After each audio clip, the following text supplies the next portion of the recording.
Marcus Rodriguez had never imagined that his steady hands and sharp eyes would one day be the difference between life and death for dozens of people.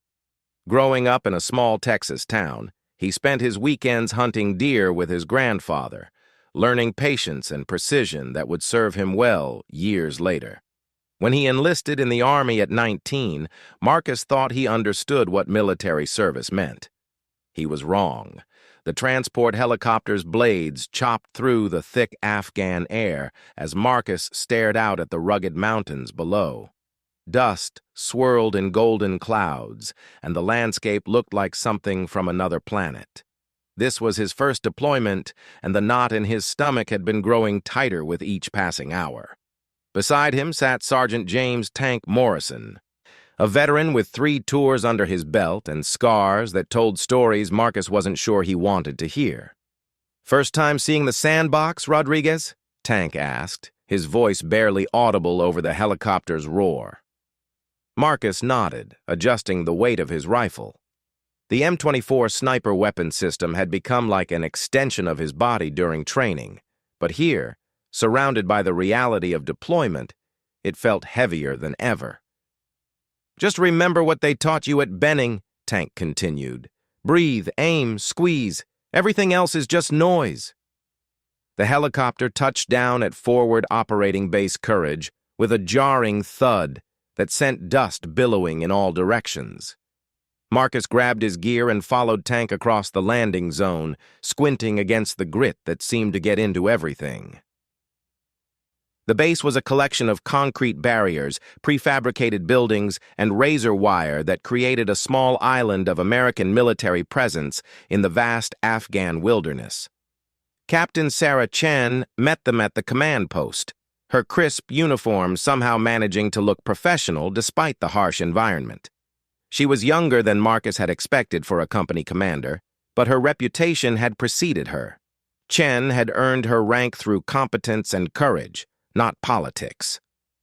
"Rodriguez, Morrison," she greeted them with a firm handshake. "I hope you're ready to work. We've got a situation developing in the valley."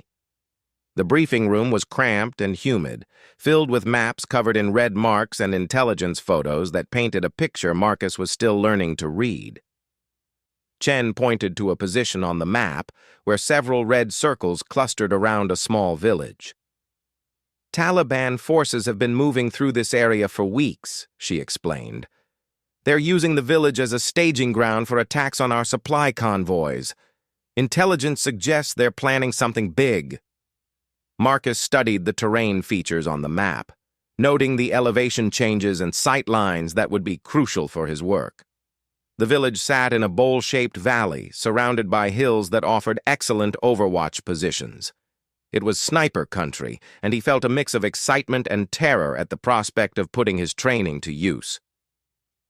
"Your job is to establish an observation post on Hill 347, Chen continued, pointing to a rocky outcrop that dominated the northern approach to the village. "Watch, report, and if necessary, engage. But remember, this isn't a video game. Every shot you take has consequences."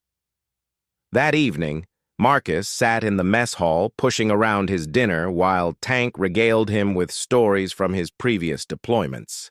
The food was better than expected, but Marcus's appetite had vanished somewhere between the briefing and the reality of what lay ahead. "You know what the hardest part is?" Tank asked, between bites of meatloaf. "It's not the shooting. Any decent marksman can hit a target at distance. It's everything else. The waiting, the watching, the knowing that people's lives depend on your decisions." Marcus looked around the mess hall at the other soldiers. Some were laughing and joking, releasing tension through humor. Others sat quietly, lost in their own thoughts. All of them were volunteers who had chosen to be here, but that didn't make the weight of responsibility any lighter. "How do you handle it?" Marcus asked. Tank set down his fork and looked directly at him. "You remember why you're here? These people," he gestured around the mess hall, "they're your brothers and sisters.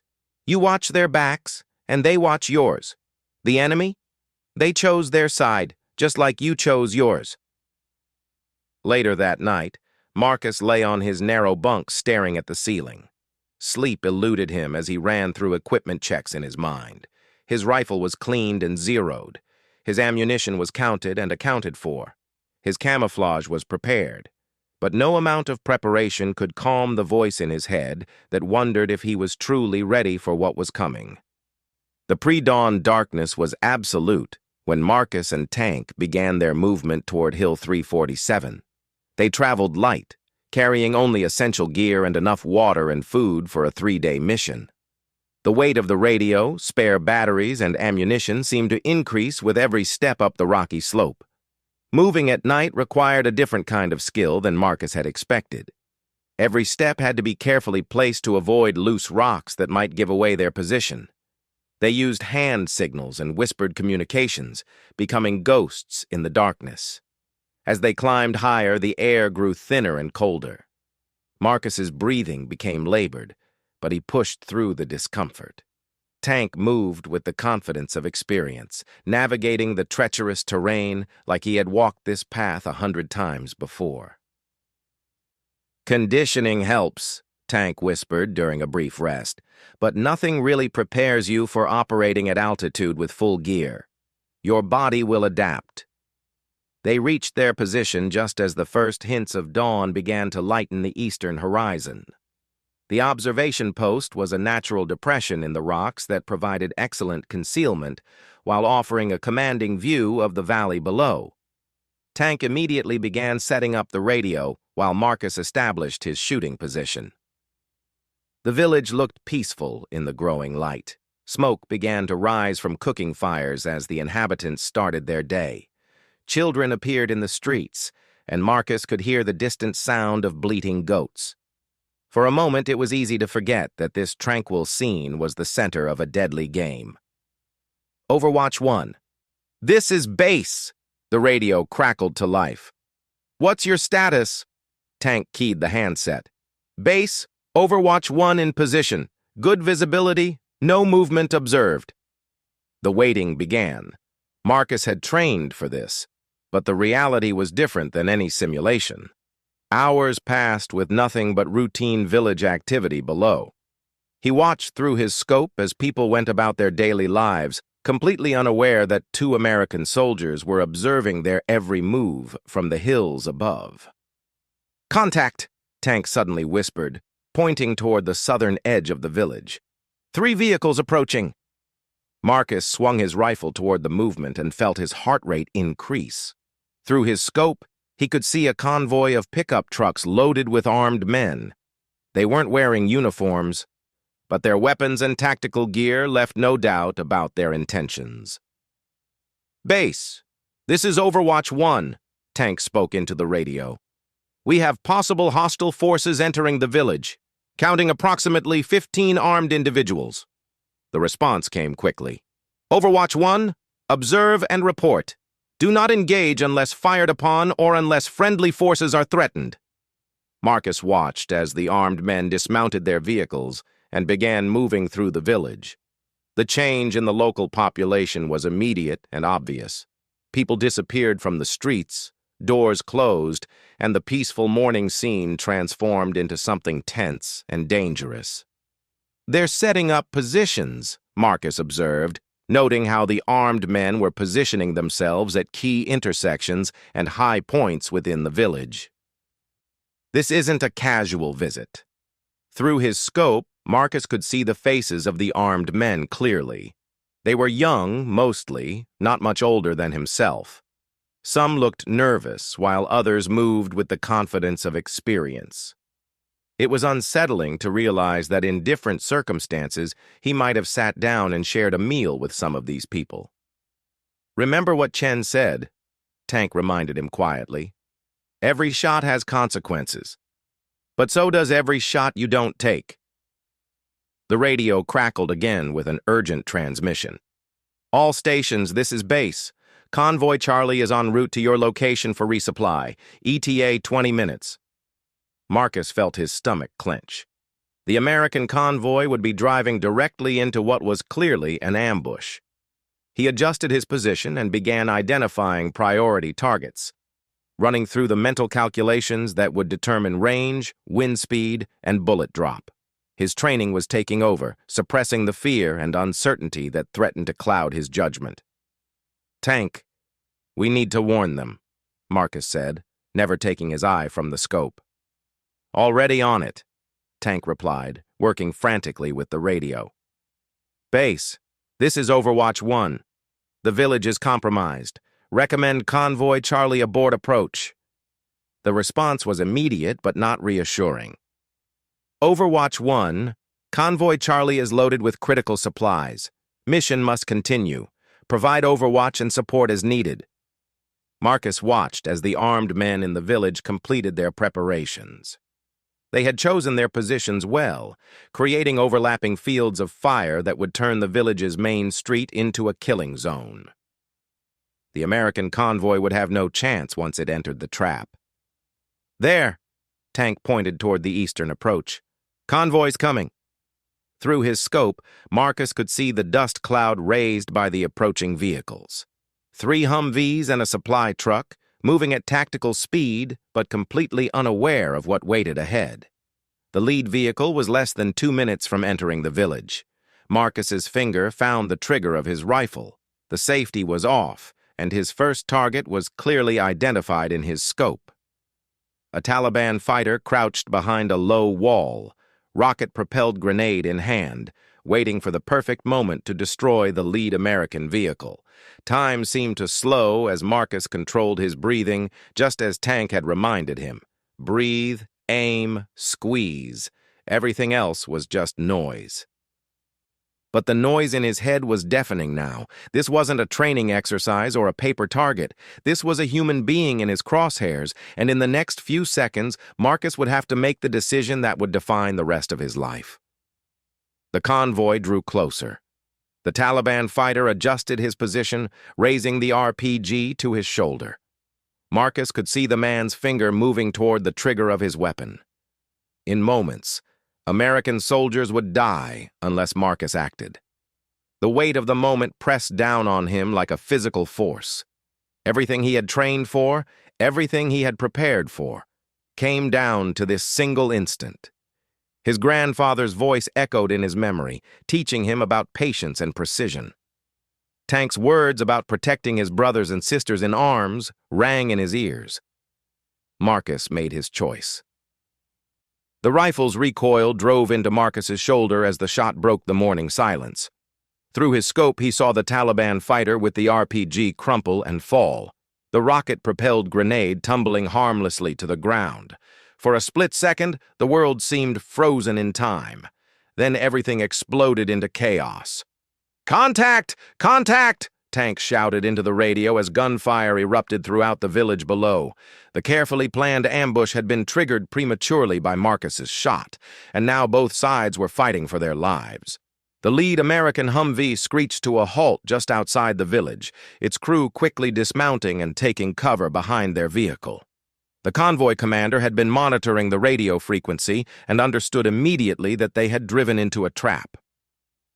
Marcus chambered another round and sought his next target. A Taliban fighter was moving between buildings, trying to get a better angle on the stranded convoy. Marcus led the target slightly, accounting for the man's movement, and squeezed the trigger again. The fighter dropped mid-stride. "Good shot," Tank called out while coordinating with base on the radio. "Keep them pinned down." But the Taliban weren't giving up easily. They had planned this ambush for weeks, and they weren't about to let a single sniper ruin their operation. Return fire began snapping over Marcus and Tank's position as the enemy fighters tried to locate the source of the accurate shooting. Bullets ricocheted off the rocks around them, sending sharp fragments flying. Marcus pressed himself lower into the depression that provided their cover, his heart pounding so hard he could feel it in his throat. This was different from training. This was personal and immediate and terrifying in a way no simulation could replicate. "They're trying to flank the convoy from the north," Tank observed, pointing toward a group of Taliban fighters who were using the village's narrow alleyways to maneuver closer to the American vehicles. "Can you get an angle?" Marcus shifted his position, the weight of his gear making every movement deliberate and calculated. Through his scope, he could see 3 fighters moving in single file between 2 buildings. They thought they were concealed, but Marcus's elevated position gave him a clear line of sight. The first shot took down the lead fighter. The second and third men dove for cover, but Marcus had already identified their hiding spots.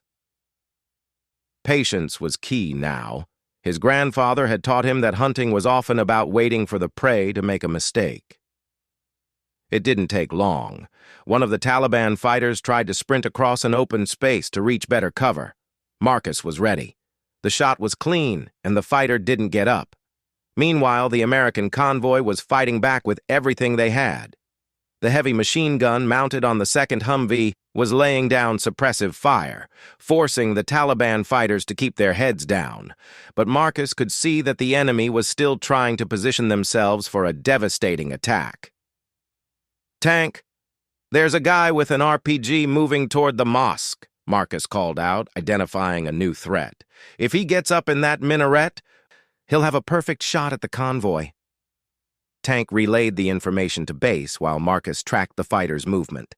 The man was smart, using the buildings and walls for cover, only exposing himself for brief moments. Marcus would have to time his shot perfectly. The Taliban fighter reached the mosque and began climbing the stairs to the minaret. Marcus could see him through the small windows as he ascended. This would be a difficult shot, requiring him to anticipate where the target would appear and fire at exactly the right moment. Marcus steadied his breathing and placed his crosshairs on the minaret's opening. The fighter would have to expose himself to fire his RPG, and when he did, Marcus would be ready. The wait felt like an eternity. Marcus could hear the battle raging below, the crack of AK-47s mixing with the heavier reports of American weapons. Smoke was beginning to rise from several buildings in the village, and Marcus could smell the acrid scent of gunpowder carried on the wind. Then the fighter appeared in the minaret window, RPG balanced on his shoulder, taking aim at the convoy below. Marcus's shot was instantaneous, the bullet finding its target before the man could fire. The RPG fell from nerveless fingers, clattering down the minaret stairs. "Outstanding shooting," Tank said, genuine admiration in his voice. "But we're not done yet." The radio crackled with a new transmission. "Overwatch 1, this is Falcon 6. We're inbound to your location with close air support. ETA 5 minutes. Can you mark targets?" Marcus felt a surge of relief. Close air support would change the dynamics of this fight dramatically, but 5 minutes was a long time in combat, and the Taliban fighters were still trying to complete their mission. A new group of fighters had appeared on the eastern edge of the village, and they were carrying what looked like mortars. If they could set up their tubes and start dropping rounds on the convoy, the Americans would be in serious trouble. "Tank, mortar teams setting up in grid 2, 3, 4, 5, 6, 7, Marcus called out, using the military coordinate system they had memorized. "Range approximately 800 meters. Tank immediately began calling in the target location to the incoming aircraft, while Marcus focused on disrupting the mortar team. The range was at the edge of his effective shooting distance, but it was doable. Marcus adjusted his scope for the longer range and took careful aim at the fighter who appeared to be the team leader. The man was directing the setup of the mortar tube, pointing and gesturing to his subordinates. Taking him out would likely disrupt their entire operation. The shot was perfect. The team leader dropped, and the other fighters immediately began looking around in confusion and fear. They knew there was a sniper somewhere in the hills, but they couldn't pinpoint his exact location. One of the remaining fighters tried to take over, setting up the mortar. Marcus was ready for him, too. The second shot sent the man sprawling, and the rest of the mortar team abandoned their equipment and fled toward better cover. "Good effect on target," Tank reported. "You just saved a lot of lives down there." But the fighting was far from over. The Taliban had invested too much in this ambush to give up easily. They began concentrating their fire on the hill where Marcus and Tank were positioned, trying to suppress the sniper who was causing them so much trouble. Bullets began hitting much closer to their position. Marcus could hear the angry whine of rounds passing overhead, and rock chips were flying in all directions. They were being bracketed by enemy fire, and it was only a matter of time before someone got lucky. "We need to move," Tank said, beginning to pack up the radio. "They're getting too close with their fire." Marcus fired one more shot at a target of opportunity before beginning to displace. Movement under fire was one of the most dangerous things a sniper could do, but staying in a compromised position was even more dangerous. They low-crawled about 50 meters to a secondary position Tank had identified earlier, dragging their equipment with them. The movement was exhausting, but it probably saved their lives. Moments after they vacated their original position, it was hit by a barrage of RPG rounds that turned their former hiding place into a shower of rock fragments. From their new position, Marcus could see that the battle below was reaching a climax. The American convoy was holding its own, but ammunition was running low, and the Taliban fighters were pressing their attack despite the losses they had taken. Then Marcus heard the most beautiful sound in the world, the roar of jet engines approaching fast and low. "Falcon 6, this is Overwatch 1, Tank called into the radio. "We have multiple targets for you." "Danger close to friendly forces."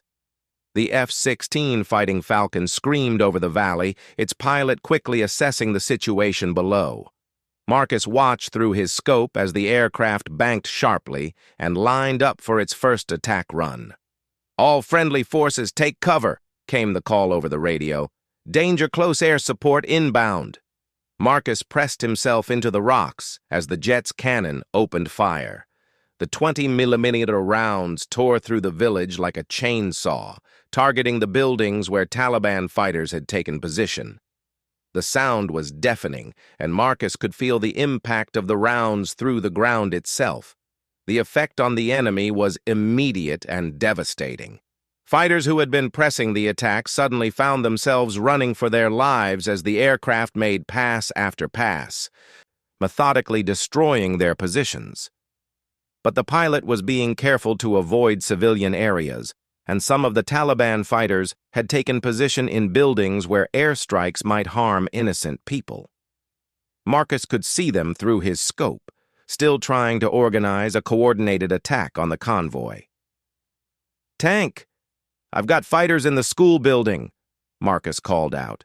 "The pilot can't hit them there because of civilians, but they're setting up for another RPG attack." Tank relayed the information, and the response came back quickly. "Overwatch 1, you are cleared to engage targets in the school building. Minimize collateral damage." Marcus understood the weight of that order. He would have to take precise shots that eliminated the threat while avoiding harm to any civilians who might be in the building. It was the kind of shooting that separated true precision marksmen from ordinary soldiers. Through his scope, Marcus could see a Taliban fighter positioning himself at a window with an RPG. The man was partially concealed behind a wall, presenting only a small target. Marcus would have to thread the needle between accuracy and safety. The shot was one of the most difficult Marcus had ever attempted. The target was small, the range was significant, and the consequences of missing were severe. But Marcus had trained for moments like this his entire career. He controlled his breathing, made minute adjustments for wind and distance, and gently squeezed the trigger. Through his scope, he saw the fighter fall back from the window, the RPG falling harmlessly to the floor. "Hit confirmed," Tank reported. "Target neutralized." The combination of air support and precision sniper fire was proving too much for the Taliban forces. Marcus could see fighters beginning to withdraw from the village, abandoning their weapons and equipment in their haste to escape. The F-16 made one final pass, targeting a group of vehicles that the Taliban fighters were using to flee. The explosions lit up the valley, and Marcus could feel the heat from the blast even at his distance. Then suddenly, the firing stopped. The silence was almost as shocking as the noise had been. Marcus kept his rifle trained on the village, watching for any sign of continuing resistance, but the Taliban attack had been broken. "Cease fire, cease fire," came the call over the radio. "All enemy forces are retreating. "Convoy, Charlie, what's your status?" The response brought smiles to Marcus and Tank's faces. "Base, this is Convoy Charlie. All vehicles operational, no casualties. Thanks to our guardian angel on the hill." Marcus felt a wave of exhaustion wash over him. The intense concentration and adrenaline of combat had pushed his body and mind to their limits. His hands were shaking slightly as he safed his rifle and began to take stock of their situation. "How many?" Tank asked quietly. Marcus did a mental count of the shots he had fired and the targets he had engaged. "7 confirmed," he replied. "Maybe 8. Tank nodded solemnly. "7 American soldiers who get to go home because of what you did today. Remember that when the other thoughts start creeping in." Marcus understood what Tank meant. Killing was never easy, even when it was necessary and justified. The men he had shot today were enemy combatants who had been trying to kill American soldiers. But they were still human beings with families and dreams of their own. As the convoy below began moving again, continuing their mission to deliver critical supplies to forward bases, Marcus reflected on what had just happened. In the span of a few hours, he had transformed from a nervous rookie into a combat veteran. The weight of that transformation was something he would carry for the rest of his life. But as he watched the American vehicles safely navigate through the village and continue on their way, Marcus knew that he had made the right choices. Tank was right. 7 soldiers would see their families again because Marcus had been in the right place at the right time with the right skills. The radio crackled one more time. "Overwatch 1, this is base. Outstanding work today. Remain in position and continue observation. We'll have extraction for you at nightfall." Marcus settled back into his shooting position, his rifle trained once again on the valley below. The immediate crisis was over, but his vigil would continue. He was a sniper now, a guardian watching over his fellow soldiers from the hills above. And he was beginning to understand what that truly meant. The hours after the battle passed slowly for Marcus and Tank. They maintained their position on Hill 347, watching the village below for any signs of Taliban return while waiting for nightfall and their extraction. The adrenaline had faded, leaving behind a bone-deep weariness that Marcus had never experienced before. "First combat's always the hardest," Tank said, breaking the silence that had stretched between them for nearly an hour. "Not because of what you did, but because of what it changes in you." Marcus nodded, understanding exactly what Tank meant. Something fundamental had shifted inside him during those intense minutes of combat. He had crossed a line that could never be uncrossed, moved from soldier in training to soldier in practice. The weight of that transformation sat heavy on his shoulders. Through his scope, Marcus watched as villagers began to emerge cautiously from their homes. Children appeared first, always the most resilient and curious, followed by women checking on neighbors and men surveying the damage to their community. It was a reminder that behind every military operation were real people trying to live their lives in impossible circumstances. "You think they'll come back?" Marcus asked, referring to the Taliban fighters who had fled earlier. Tank considered the question carefully. "Not tonight. They lost too many people and too much equipment. But this area's too valuable for them to abandon completely. They'll be back eventually, probably with a different plan." The radio crackled with routine check-ins and situation reports from various units across the region. Marcus listened with half his attention while maintaining his watch on the valley.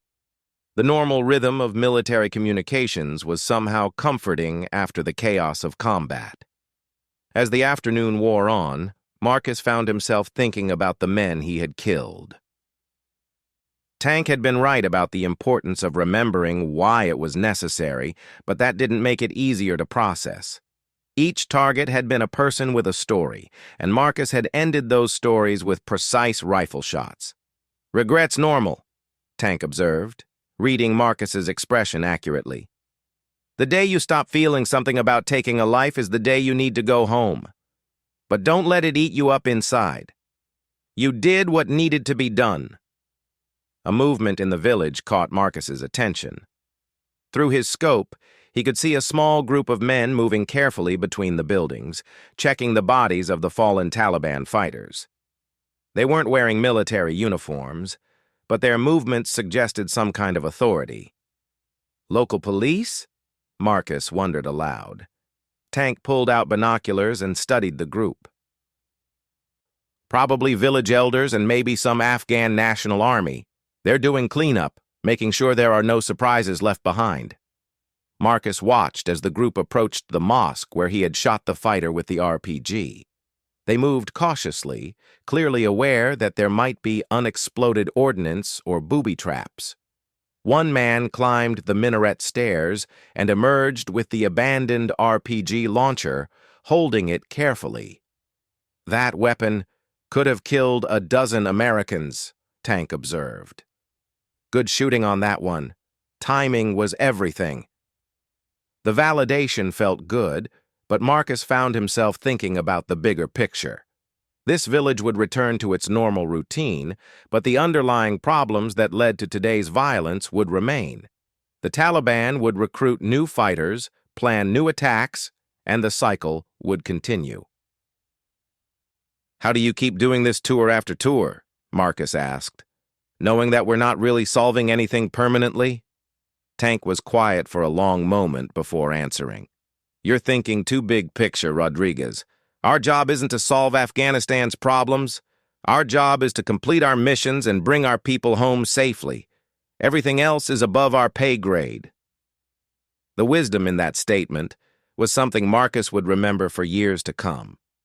The larger strategic questions were important, but they couldn't be allowed to interfere with the immediate tactical realities of keeping soldiers alive.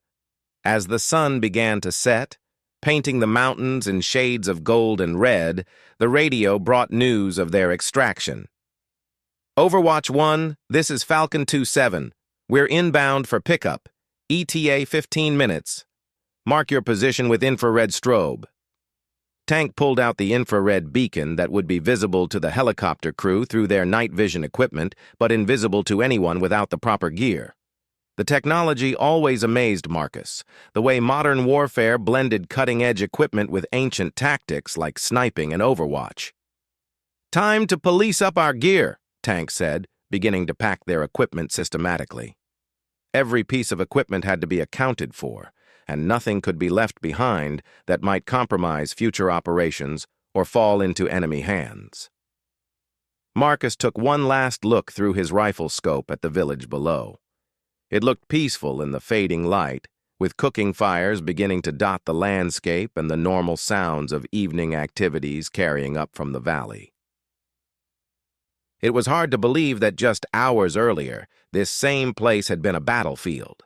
The helicopter appeared as a dark shape against the twilight sky, flying low and fast to minimize exposure to potential ground fire.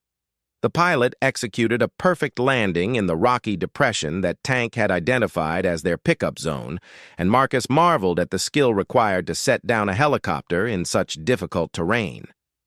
"Move, move, move!" the crew chief shouted over the rotor noise as Marcus and Tank sprinted toward the aircraft with their gear. Within seconds, they were aboard and the helicopter was lifting off, banking sharply as it gained altitude and speed. Marcus strapped himself into the web seat and felt a profound sense of relief as the helicopter carried them away from Hill 347.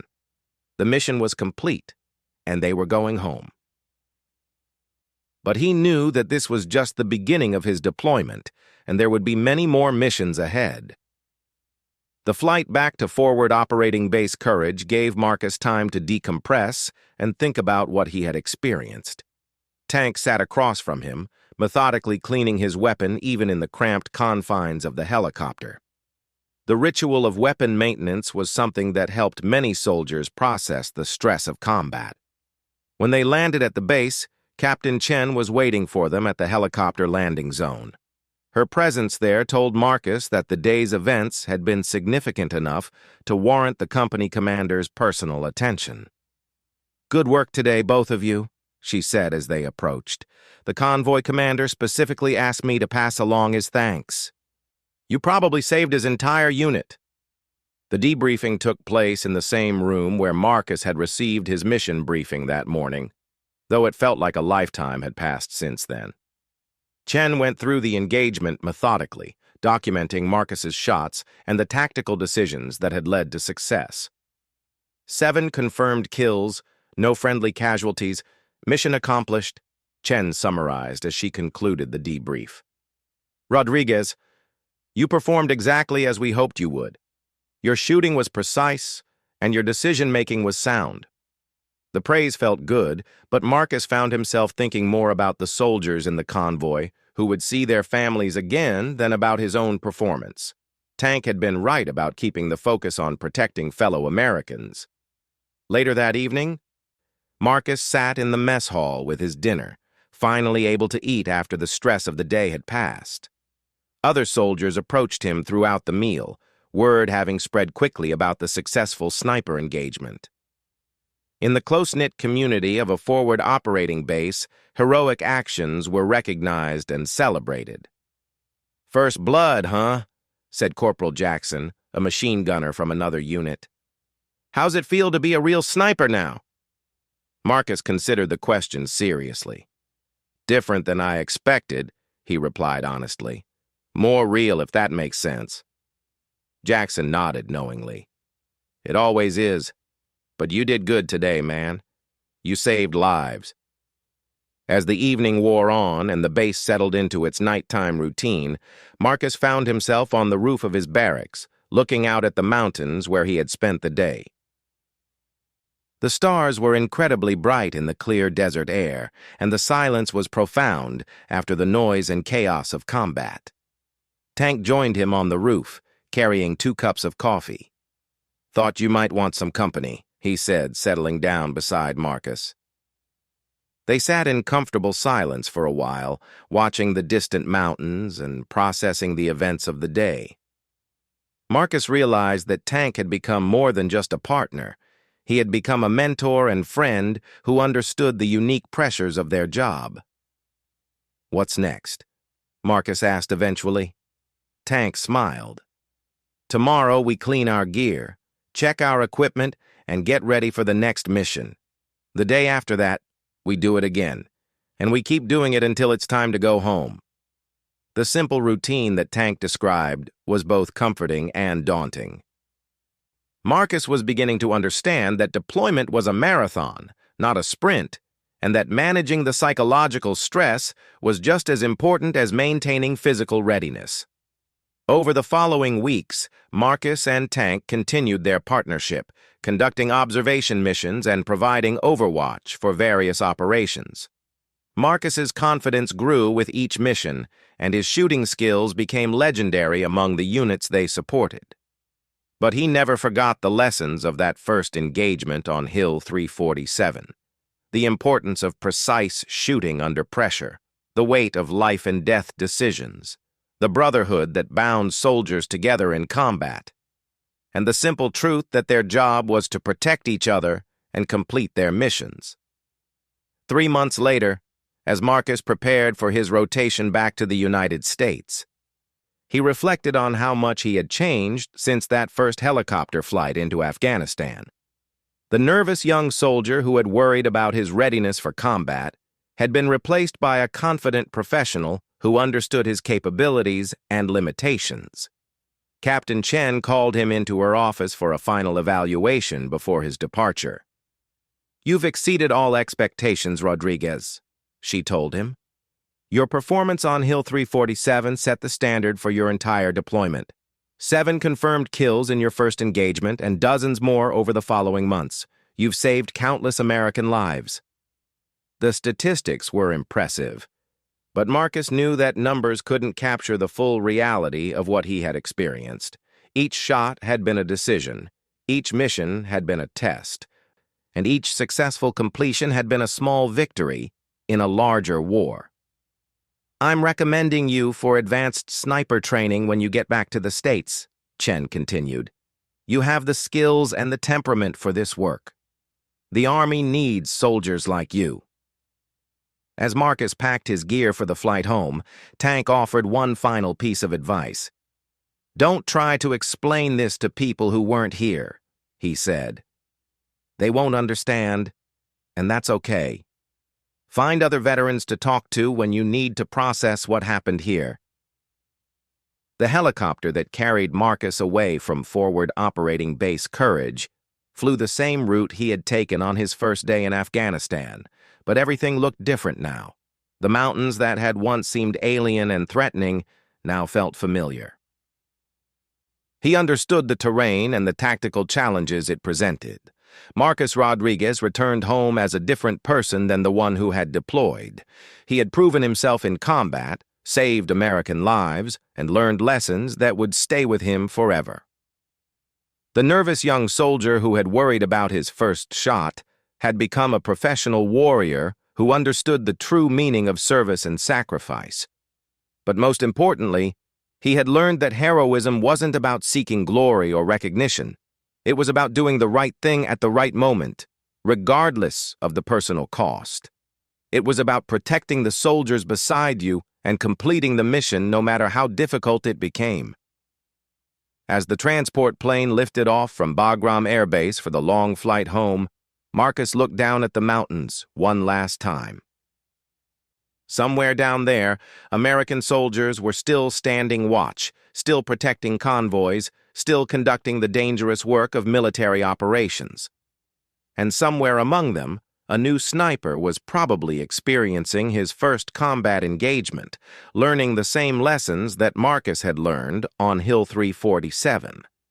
The vigil continued, as it always had and always would, with new soldiers taking their positions and accepting the weight of responsibility that came with precision shooting and tactical overwatch. Marcus had served his time and completed his mission, but the greater mission would continue with the next generation of warriors. He was going home, but he would never forget the lessons learned during his sniper's vigil in the mountains of Afghanistan.